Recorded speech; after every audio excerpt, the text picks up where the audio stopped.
కొను యేసుక్రీస్తు మధ్యస్థుడనగా ఎరిగి మనుడి జగము లోపల.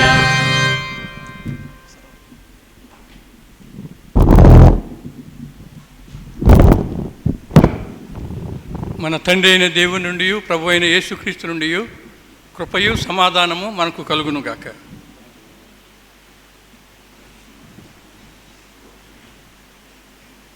ప్రభునందు ప్రియమైన వాళ్ళరా, యేసుక్రీస్తు ప్రభు అతి శ్రేష్ఠ నామంలో మీ అందరికీ శుభాలు తెలియజేయడానికి నేను ఎంతగానో సంతోషిస్తూ ఉన్నాను. త్రిత్వంలోని 18వ ఆదివారంలో ప్రవేశించాము. దేవాది దేవునికి వందనాలు. వాక్యంలోకి వెళ్ళకముందు చిన్న సాక్ష్యం చెప్పాలని నేను ఆశపడుతున్నాను. 2008వ సంవత్సరం ఇదే దినాన్ని నా బర్త్డే జరుపుకున్న తర్వాత రోజు వాక్యం చెప్తా నేను ఇక్కడ పడిపోవడము, హైదరాబాద్లో బ్రెయిన్ సర్జరీ జరిగించుకున్నాము.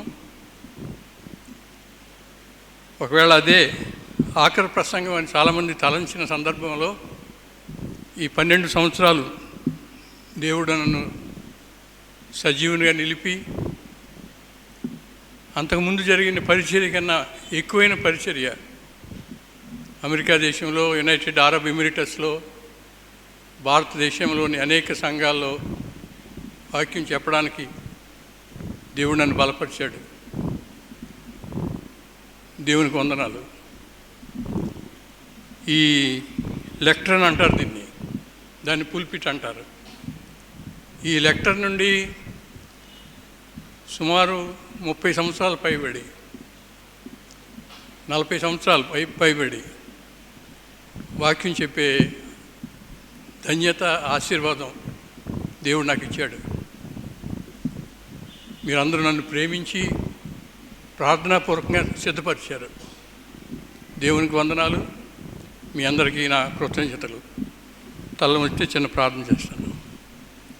ప్రేమగల మా తండ్రి, ఈ ఉదయకాలమందు నీ సన్నిధిలో నిలిచి నిన్ను గణపరచడానికి, వాక్యం ద్వారా మేము హెచ్చరింపబడడానికి, మా విన్నపాలు మీకు తెలియజేసుకోవడానికి మీరు ఇచ్చిన ఈ శ్రేష్టమైన సమయాన్ని బట్టి వందనాలు. వాక్యము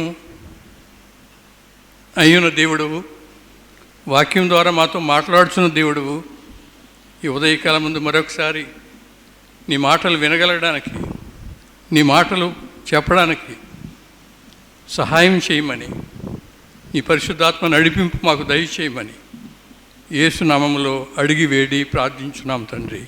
ఆమేన్. ఈ దినం కొరకు ఏర్పాటు చేయబడిన సువార్త వాక్య భాగం మత్తయి సువార్త 22వ అధ్యాయం 34వ వచనం నుండి 46వ వచనం వరకు చదవగా మనం విన్నాము. మత్తయి సువార్తలో 21, 22 అధ్యాయాలు ప్రశ్న జవాబు సెషన్. అది ఏ డిబేటింగ్ సిట్యుయేషన్. పరిసయ్యులు, శాస్త్రులు, సద్దూకయ్యులు ప్రశ్నలు అడుగుతూ ఉన్నారు. ప్రభువు వాటికి ప్రత్యుత్తరం ఇస్తూ ఉన్నాడు. 23వ అధ్యాయం వచ్చేసరికి మోనోలాగ్. ఆయన ఎదుట ఎవరు లేరు ప్రశ్నించేవాళ్ళు, అయినా కానీ ఆయన మాట్లాడుతున్నారు ఒక ఏకపాత్రాభినయంలాగా. ఈ 22వ అధ్యాయంలో ఈ దినాన్ని మనం చూసిన వాక్య భాగంలో ఆజ్ఞలన్నిటిలో ముఖ్యమైనది ఏది, ప్రధానమైనది ఏది అనే ప్రశ్న అడుగుతూ ఉన్నారు. ఆ పైభాగం మనం చదివితే మరి 2 ప్రశ్నలు అడగబడినాయి. ఒకటి పొలిటికల్ క్వశ్చను, ఒకటి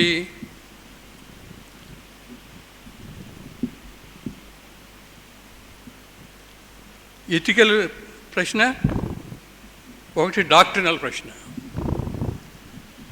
మొదటి పొలిటికల్ క్వశ్చన్, రాజకీయ ప్రశ్న ఏంటంటే కైసరుకు పన్నీయడం న్యాయమా? ఏ పొలిటికల్ క్వశ్చన్.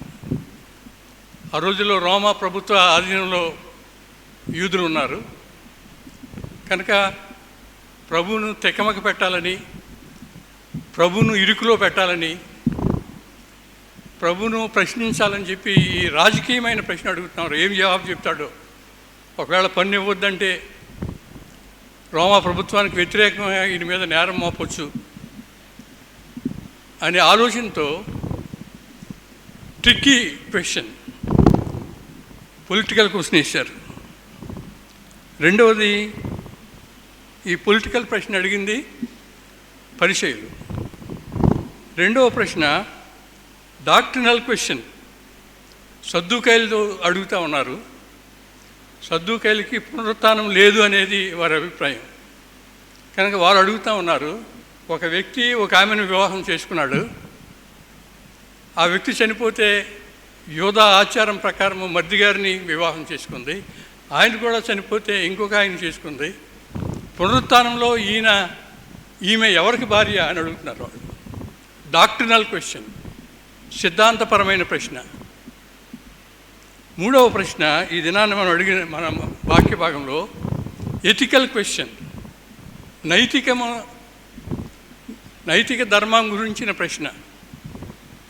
కనుక ప్రభుని తెక్కమెక్క పెట్టాలని, ఇరుకులో పెట్టాలని, చిక్కుల్లో పడేయాలని వారు ప్రశ్నలు అడుగుతూ ఉంటే ప్రభు జ్ఞానయుక్తమైన సమాధానాలు వారికి ఇస్తూ ఉన్నాడు.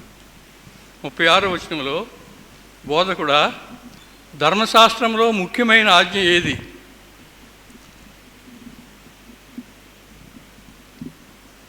తోరాలో 613 ఆజ్ఞలు ఉన్నాయి.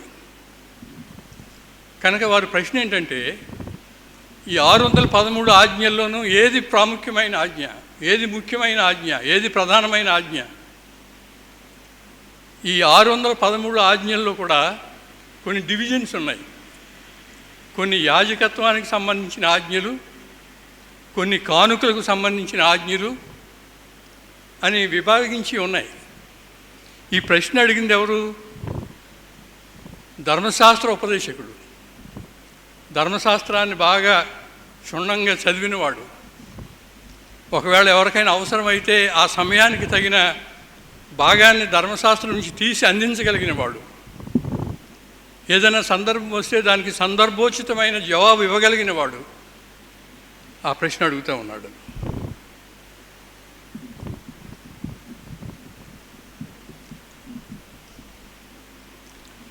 యాజకులకు సంబంధించిన ఆజ్ఞలు, కానుకలకు సంబంధించిన ఆజ్ఞలు, రకరకాల ఆజ్ఞలు ఉంటే ఈ 613 ఆజ్ఞల్ని ప్రభువు 2 ఆజ్ఞలుగా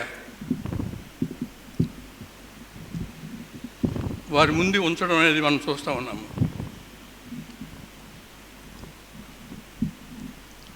దేవుని ప్రేమించు అనేది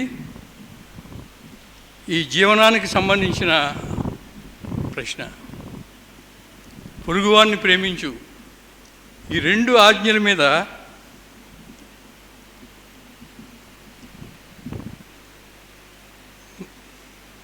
ఒక వ్యక్తి యొక్క జీవన విధానం ఆధారపడి ఉంది. ప్రేమే పునాది క్రైస్తవత్వానికి. ఒక మాటలో చెప్పాలంటే సువార్త అంటే ప్రేమ. కనుక ప్రభువు ఈ 2 ఆజ్ఞలను మిళితం చేసి దేవుని ప్రేమించు, పొరుగువాన్ని ప్రేమించు అనే మాటలు చెప్తూ ఉన్నాడు. యేసు ప్రభు చెప్పిన ఈ మాటలు మనం పరిగణలోకి తీసుకుంటే,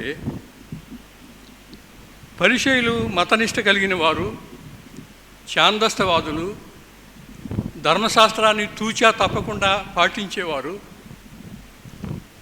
వారికి ధర్మశాస్త్రమే వేదం, లా. కూర్చోవాలా, ధర్మశాస్త్రంలో ఏముంది? తినాలా, ధర్మశాస్త్రంలో ఏముంది?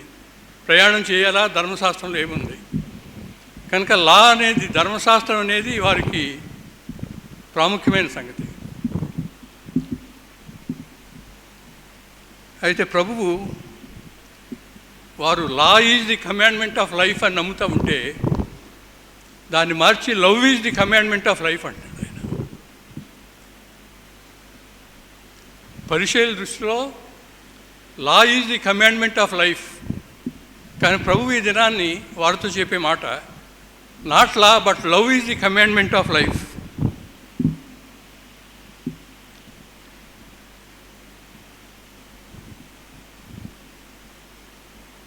సద్దూకైలు వారు రీజనింగ్గా వాళ్ళు జీవన విధానం.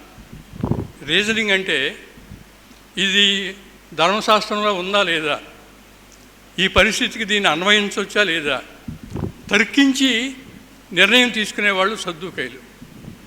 కనుక వారి దృష్టిలో reason is the commandment of life. విమర్శ చేయడం, విమర్శనాత్మకంగా జీవన విధానాన్ని నడుపుకోవడం, అది సద్దూకైల పరిస్థితి. Reason is the commandment of life అని వాడు అంటూ ఉంటే ప్రభు అంటున్నాడు, not reason but love is the commandment of life. Yesu ఈ రెండు, law is the commandment of life, reason is the commandment of life అని చెప్పే ఈ రెండింటినీ సముదాయించి కలిపి ప్రేమ సందేశాన్ని తెచ్చాడు ఆయన. వాక్యము శరీరధారిగా కృపాసత్య సంపూర్ణుడిగా మన మధ్య నివసించినని క్రిస్మస్ కాలంలో మనం ఆలోచన చేస్తాము. Love came down from heaven అన్నారు యేసుప్రభు పుట్టుకుని. కనుక ఒకవేళ పరిసయ్యులు ధర్మశాస్త్రాన్ని, సద్దూకైలు విమర్శనాత్మకమైన విధానాన్ని పాటిస్తూ ఉంటే ఈ రెండింటినీ మిళితం చేసి ప్రభు చెప్తా ఉన్నాడు, love is the commandment of life. ప్రేమ ఒకని జీవన విధానం.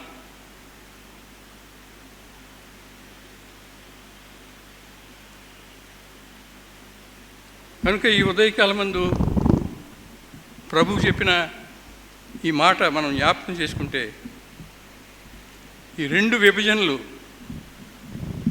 వారి మనసులో ఉన్నాయి కనుక ప్రభువు ఈ జవాబు ఇస్తామన్నాడు.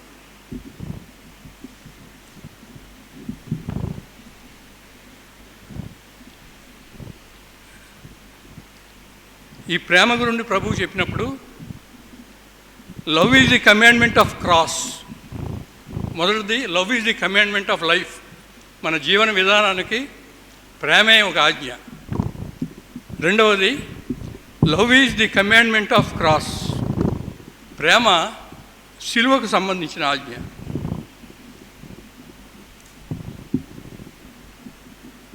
రోమాపత్రిక 5వ అధ్యాయంలో మనం చదువుతాము, మనం ఇంకా పాపులమై ఉండగా, మనం ఇంకా శత్రువులమై ఉండగా, మనం ఇంకా భక్తిహీనులమై ఉండగా, మనం ఇంకా బలహీనులమై ఉండగా యేసు మన కొరకు చనిపోయాడు. Love is the commandment of cross.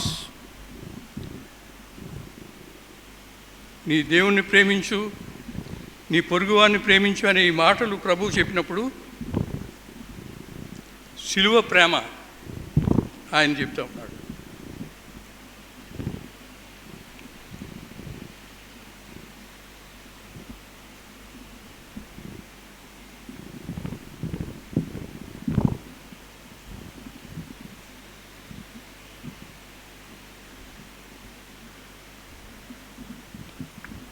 శిలువకు సంబంధించిన ఆజ్ఞలోని ప్రేమ, దేవుని ప్రేమను, పొరుగువాన్ని ప్రేమించనే మాటలు. Love God, love your neighbour. శిలువలో నిలువు కర్ర, అడ్డు కర్ర రెండు మనం చూస్తాము. ఈ నిలువు కర్ర ఒకవేళ దేవుని ప్రేమను జ్ఞాపకం చేస్తూ ఉంటే, ఈ అడ్డకర్ర తోటి మానవుని ప్రేమించమనే సంకేతం ఇస్తుందని చాలాసార్లు మనం ఆలోచన చేశాము. ద్వితీయోపదేశ కాండము 6వ అధ్యాయం 4వ వచనంలో, ఈ దేవుడైన యెహోవాను నువ్వు ప్రేమించాలి, నీ పూర్ణ హృదయంతో, నీ పూర్ణ ఆత్మతో, నీ పూర్ణ శక్తితో నీ దేవుడైన యెహోవాను ప్రేమింపవలెను.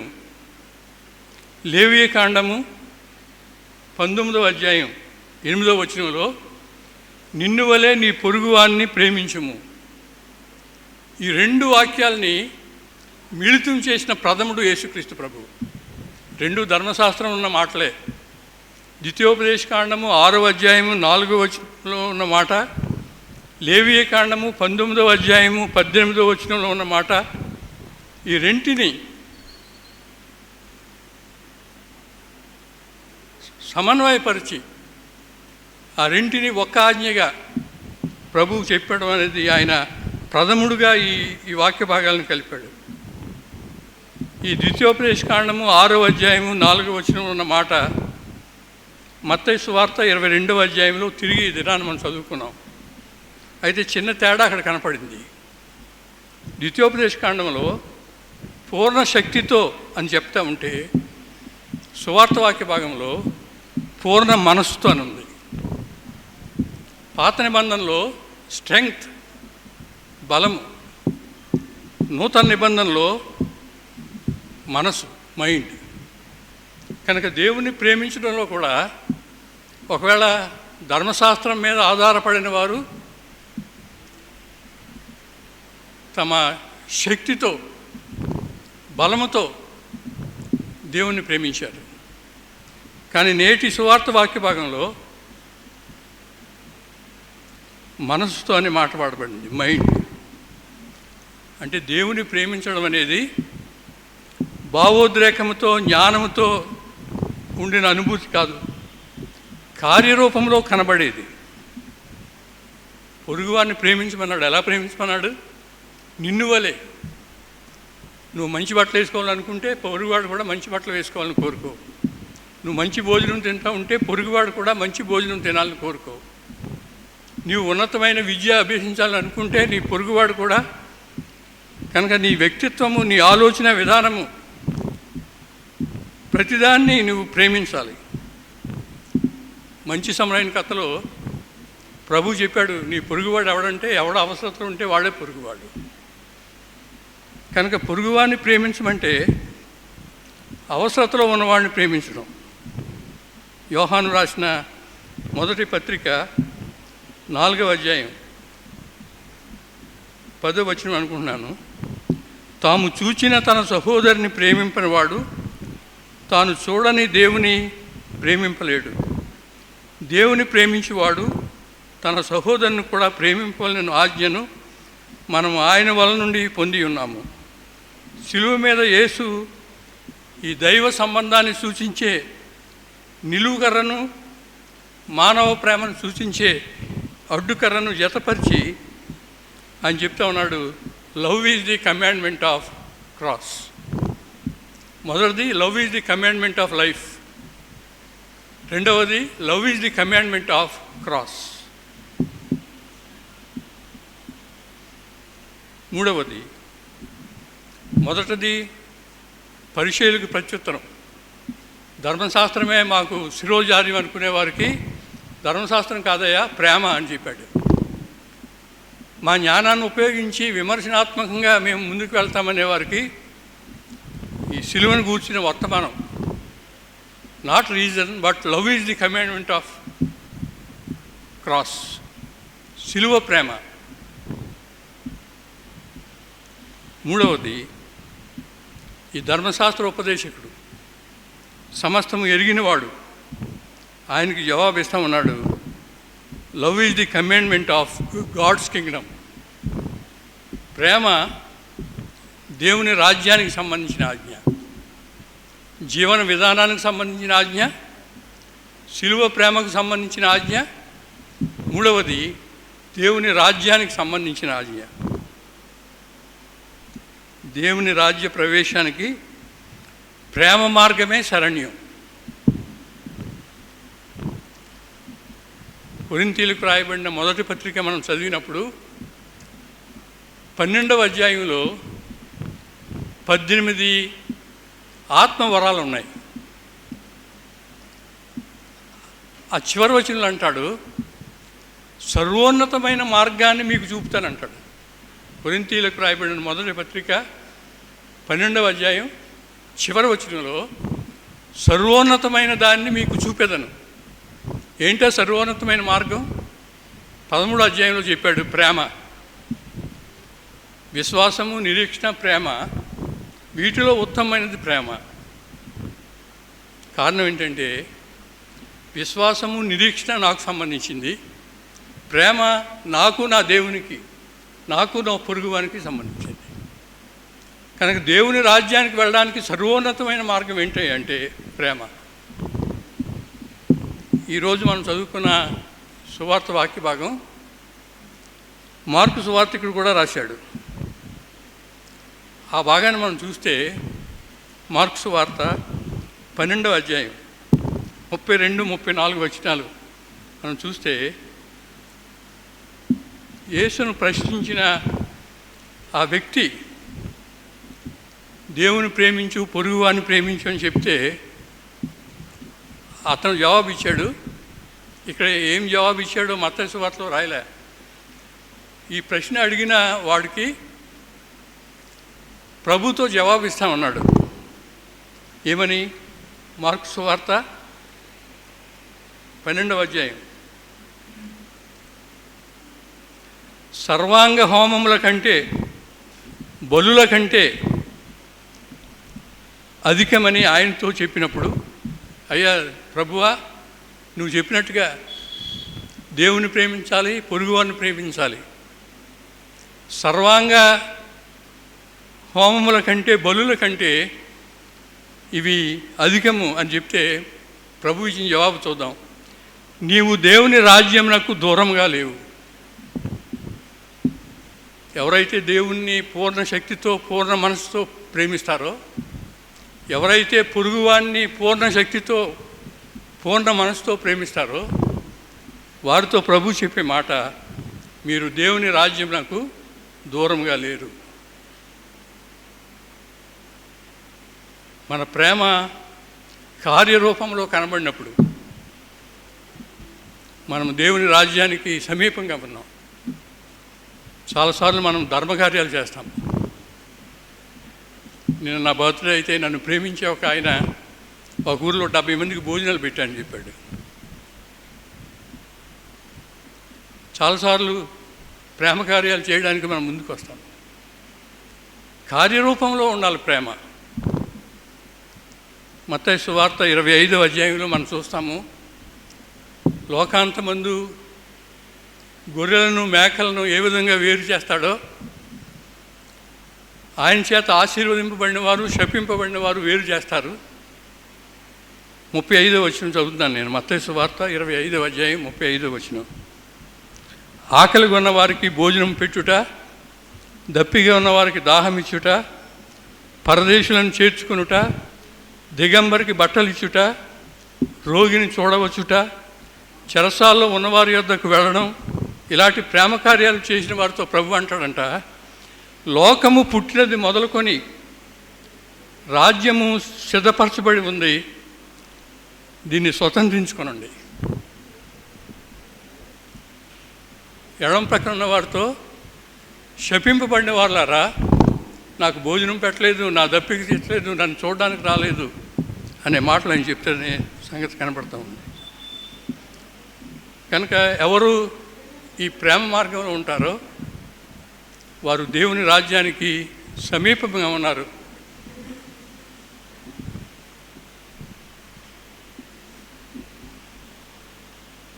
ఈ ఉదయకాలం మందు మనకు తెలిసిన వాక్య భాగమే, ఈ దేవుని ప్రేమించు, పొరుగువాన్ని ప్రేమించు. లా is the law of life అనుకున్నాడు ఒక ఆయన, reason is the law of life అనుకున్నాడు ఒక ఆయన. ప్రభు అయితే love is the law of commandment అనే మాట చెప్పారని మనం ఆలోచన చేస్తే, యేసుక్రీస్తు మతస్థుడు అనగా ఎరిగి మనుడి జగంలో పని ఒక కీర్తన పాడాం మనం. ఒక ఆయన మంచి ఇల్లు కట్టుకున్నాడు. ఆ ఇంట్లో అద్దెకి ఒక కొత్త వివాహమైన జంట వచ్చారు.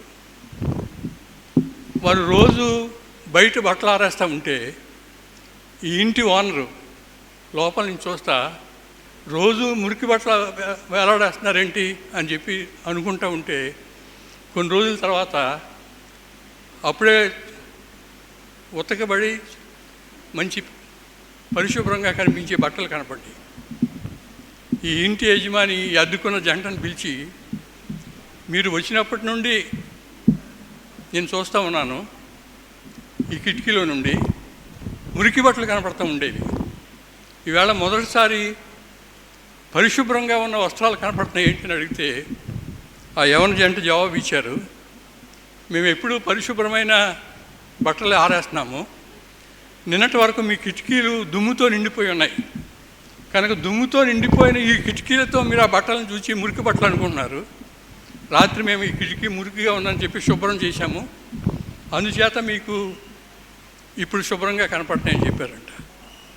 వెంటనే ఈ యవన జంట అడిగారంట, మీరు క్రైస్తవులా అని. ఆ ఇంటి ఓనర్ ఆశ్చర్యపోయి, మేము క్రైస్తవులని నీకు ఎలా తెలిసిందేనంటే, మీరు తెకమక పడతా ఉంటారు, మురికిని పరిశుభ్రంగా, పరిశుభ్రతను మురికిగా, గజిబిజిగా, తెగమక్కగా, సరైన అవగాహన లేనివారుగా ఉంటారనే మాట చెప్పాడంట. మనం కీర్తన పాడాము, యేసుక్రీస్తు మతస్థుడంటే ప్రేమ సందేశము, శిలువ సందేశము, దేవుని రాజ్యం యొక్క సమీపత తెలియజేసేది. సువార్తను ఒక మాటలో చెప్పమంటే ప్రేమని చెప్తారు. ఎందువలంటే Jesus Christ was the personification of love. God is love. రోమాపత్రిక 13వ అధ్యాయం 10వ వచనంలో, ప్రేమ కలిగి ఉండుట ధర్మశాస్త్రమును నెరవేర్చుటే. ధర్మశాస్త్రాన్ని మనం నెరవేర్చలేకపోతాం, 10 ఆజ్ఞలు. కానీ పౌలు మనకిచ్చే ఒక గొప్ప ప్రోత్సాహకరమైన మాట, ప్రేమ కలిగి ఉండుట ధర్మశాస్త్రమును నెరవేర్చుట. Love God, love your neighbour. This is the gospel. Yohanu రాసిన మొదటి పత్రిక 3వ అధ్యాయం 18వ వచనంలో, మాటతోనూ నాలుకతోనూ కాక క్రియతోనూ సత్యముతోనూ ప్రేమించుదము. కనుక ప్రేమ అనే మాట రొమాంటిక్గా చెప్పుకునే మాట కాదు. ప్రేమ అనే మాటలో యాక్షన్ ఉంది. చాలాసార్లు నేను చెప్పాను, గ్రీకు భాషలో ప్రేమ 4 మాటలుగా చెప్పారు. ఒకటి స్టార్గే, కుటుంబానికి సంబంధించిన ప్రేమ. రెండవది ఎరాస్, భార్య భర్తల మధ్య ప్రేమ. మూడవది ఫిలో, స్నేహితులు బంధువులకు సంబంధించిన ప్రేమ. అగపే, కలవరి ప్రేమ. సిలువలో రక్తం కార్చిన ప్రేమ. నీవు నేను పొందవలసిన శాపాన్ని అనుభవించడానికి ముందుకొచ్చిన ప్రేమ. ఒకవేళ అలాంటి ప్రేమ మనం చూపాలని ఈ దినాన్ని, దేవుని ప్రేమించు, పొరుగువాన్ని ప్రేమించు అనే సందేశము మనకు ఇవ్వబడతా ఉంది. నేను ఇందాక చెప్పినట్టుగా కొరింథీయులకు రాయబడిన మొదటి పత్రిక 12వ అధ్యాయంలో ఉన్న ఈ 18 ఆత్మీయ వరాల్ని పరిశుద్ధ ఆలయాన్ని కట్టడానికి ఇటుకలుగా వాడితే, ఆ ఇటుకలన్నీ ఒకదానిలో ఒకటి నిలబడడానికి ప్రేమ అనే సెలాస్టియల్ సిమెంట్ వాడతపడుతుందని ఒక ఆయన చెప్పాడు. నీవు ఆత్మీయ వరాలు పొందాలంటే ప్రేమ అనే సెలాస్టియల్ సిమెంట్ ఒక ఇటుకతో మరొకటి అనుసంధానం అవ్వడానికి వీలు కలుగుతుందన్నమాట. కార్ల్ బాత్ అనే గొప్ప వేదాంతి ఉన్నాడు. ఆయన్ని ఒక ప్రశ్న అడిగారు, అయ్యా నీ మనసులో చాలా భావాలు కలుగుతాయి కదా, నీ మనసులో కలిగే ఆలోచనలో ఉన్నతమైన ఆలోచన ఏంటి అని ఆయన అడిగితే ఆయన అన్నాడు, జీసస్ లవ్స్ మీ. నా మనసులో కలిగే ఉన్నతమైన ఆలోచన ఏంటంటే జీసస్ లవ్స్ మీ. యేసు నన్ను ప్రేమిస్తున్నాడు. ఈ ఉదయకాలం ముందు యేసు నన్ను ప్రేమిస్తున్నాడు, యేసు నిన్ను ప్రేమిస్తున్నాడు. ప్రేమకు స్పందన కావాలి, రెస్పాన్స్ కావాలి. అయితే ప్రేమను అంగీకరించాలి, లేకపోతే ప్రేమను తిరస్కరించాలి.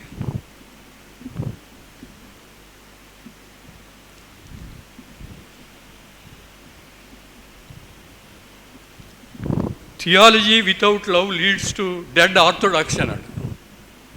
బైబిల్ అంతా తెలుసుకుని, లేఖనాలన్నీ తెలుసుకుని ప్రేమ లేనివాడుగా ఉంటే ఛాందస్తవాదిగా మిగిలిపోతావు.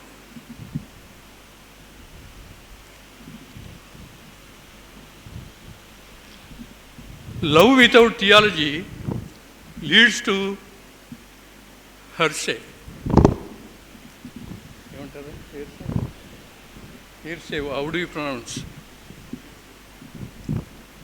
అది పరిపూర్ణత లేని భక్తికి నడిపిస్తుంది.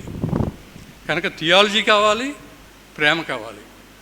ప్రేమ లేని థియాలజీ వ్యర్థం, థియాలజీ లేని ప్రేమ వ్యర్థం. మన హైందవ సోదరులు కూడా చాలా దాన ధర్మాలు చేస్తారు, ప్రేమ కార్యాలు చేస్తారు. కానీ దేవుని నామాన్న లేక దేవుని ప్రేమ మాలో ప్రతిబింబిస్తుందనే భావం వారిలో ఉండదు. అందుచేత దేవుని వాక్యము ప్రేమ సమతూకంలో ఉండాలి.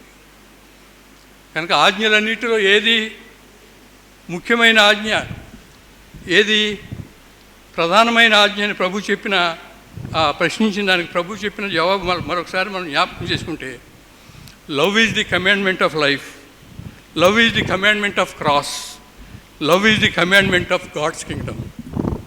కనుక మన జీవన విధానంలో ప్రేమ చూపుదాము, శిలువ ప్రేమను పొందుకోవడంలో ప్రయాసపడదాము, ప్రేమ కార్యాలు చేయడం ద్వారా దేవుని రాజ్య ప్రవేశం కొరకు నిరీక్షిద్దాము. అలాంటి గొప్ప కృప పరిశుద్ధాత్మ దేవుడు మనకు అనుగ్రహించునుగాక. సమస్త జ్ఞానమునకు మించిన సమాధానము యేసుక్రీస్తు వలన మన హృదయములకు మన తలంపులకు కావలి ఉండునుగాక.